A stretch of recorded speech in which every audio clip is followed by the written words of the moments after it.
বিকেল পর্যন্ত সময় নিয়েছেন মোদী সরকার। প্রশ্ন ফাঁস ও নিয়োগ ব্যবস্থার দুর্নীতি ঠেকাতে কঠোর ব্যবস্থার আশ্বাস দিয়েছেন প্রধানমন্ত্রী নরেন্দ্র মোদী।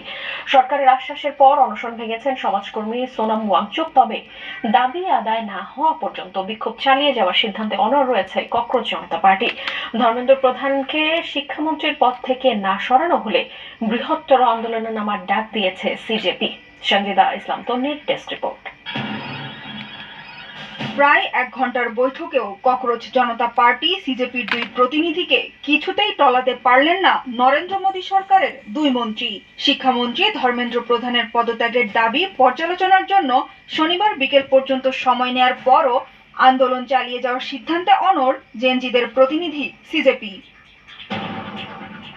শুক্রবার দুপুরে দিল্লির কনস্টিটিউশন ক্লাবে স্বাস্থ্যমন্ত্রী জেপি নাড্ডা আর পরমাণু শক্তি বিষয়ক প্রতিমন্ত্রী জিতেন্দ্র সিংহের সাথে বৈঠক করেন সিজেপির 2 প্রতিনিধি সৌরভ দাস ও আশুতোষ রাঙ্কা।